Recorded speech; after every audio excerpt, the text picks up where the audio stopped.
இங்கே ஒரு மாபெரும் தலைவர் உருவாகி கொண்டிருக்கிறார். தென்னக நதிகளை இணைப்பேன். இங்க வா, கொஞ்சம் உட்காரு. முதல்ல நதினா என்ன?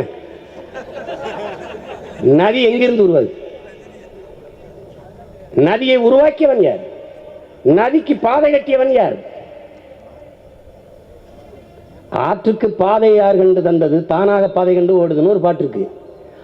ஆறை உருவாக்கியது அருவி. மனிதன் ஏரியை வெட்டலாம், குளத்தை வெட்டலாம், கண்மாயை வெட்டலாம், தாங்களை வெட்டலாம், ஊரணியை வெட்டலாம், கிணறை வெட்டலாம். ஆறை உருவாக்க முடியாது. தென்னக நதினா தென்னகத்தில் எந்தெந்த நதி இருக்கு? யார் சொல்ல போறா? யார் சொல்ல போறா? மராட்டிய பச்சை தமிழன் சொல்ல போறாரா? நம்மகிட்ட என்ன சொல்ல போற? எந்த நதி? இப்ப காவிரி ஒரே நதியா, 3 நதியா? காவிரி எதோட நினைக்க போற? கடப்பாறை மம்மட்டி உச்சி நினைக்கிறது நினைக்கிறியா ராஜா? அது வாய்க்கால வந்து விடுற வேலை நினைச்சியா ராஜா? 4 டிஎம்சி தண்ணு தர மறுக்கிறான். ஆளு காவிரி எதோட இணைப்பா? கிருஷ்ணாவோட இணைக்க போறியா? கோதாவரியோட இணைக்க போறியா? பாலாட்டில் இணைக்க போறியா? நீ பைத்தியம்னா எங்களையும் பைத்தியக்காரனாக்க பாக்குற? வேலை என்ன? பைத்தியக்கார இணைக்க வாய்ப்பு இல்ல, இணைக்க கூடாது. எப்படி இணைப்ப? இங்கே சில அறிவார்ந்த தலைவர்கள் தமிழகத்து நதிகளை, தமிழகத்தில் எத்தனை நதி? சரி, வைகை எதோட போய் இணைப்ப? இப்படி கங்கையும் காவிரி இணைச்சிட்ட, எப்படி எனக்கு தண்ணி வரும்? கங்கையில் என்ன தண்ணி வருதோ அந்த பாசனத்தை, அதுக்கு இருக்கிற நீரின் கொள்ளளவை அந்த பகுதியில் வாழ்கிற மக்கள் பயன்படுத்த கொண்டுதான். உபரி நீர் என்ற ஒன்றே கிடையாது இந்தியாவில். எந்த நதியில் இருக்குது? இது எதுக்கு இப்படி பேசிட்டு தெரியுது? காவிரி நதிநீர் பிரச்சனையை பெருசாக்கிடுவாங்களோன்ட்டு நான் நதிநீரை இணைச்சிட்டு கண்ணை மூடுவேன். நீ நதி கரைக்கு போறதுக்குள்ளே முடியுதா? நீ எங்க போய் நீ கண்ணை மூடுறது? தேவையற்று.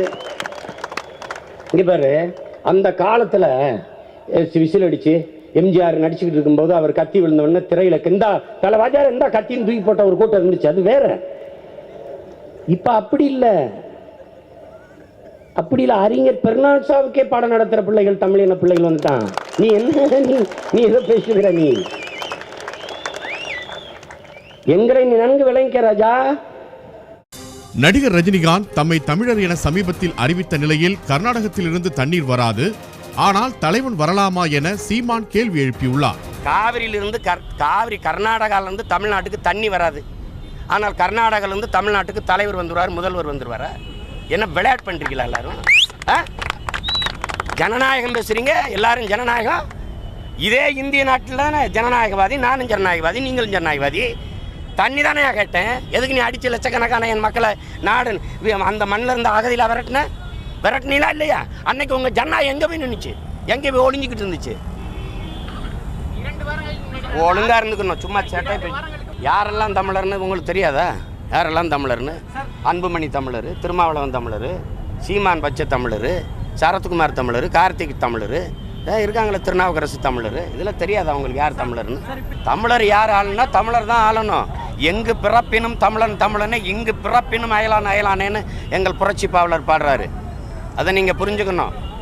இங்கே தமிழர்னா யார் யார் தமிழர்னு கேட்குற கேள்வி, யார் யார் கன்னடர், யார் யார் தெலுங்கர், யார் யார் மராட்டியர், யார் யார் திராவிடருங்கிற கேள்வியை எழுப்பாதவங்களாம் என்னையை பார்த்து எத்தனை காலத்துக்கு இந்த கேள்வி கேட்பீங்க? இவனெல்லாம் இல்லையோ அவன் பச்சை தமிழன். இதில் ஒவ்வொரு நாளும் வழக்கம் கேட்டுக்கிட்டு கூடாது. சீமான் அச்சுறுத்தலாக இல்லை, இங்கே வாழ வந்தவன் தான் இந்த மண்ணின் மக்களுக்கு அச்சுறுத்தலாக இருக்கான். அதை நீங்கள் முதல்ல கவனிச்சுக்கணும். இந்த ரஜினிகாந்தையும் கமலஹாசனையும் அடிக்கிற அடியில் இனி எந்த நடிகனுக்கும் கட்சி ஆரம்பிக்கணுங்கிற எண்ணம் வராது. நடிகை விஜய்க்கு சேர்த்தா சார்? எல்லாருக்கும் சேர்த்து.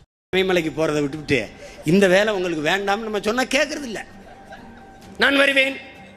ஒரு வெற்றிடம் இருக்கிறது, சுடுகாட்டில் கூட நிறைய வெற்றிடம் இருக்குது. வெற்றிடம் இருக்குது, என்னத்த வெற்றிடம் இருக்குது?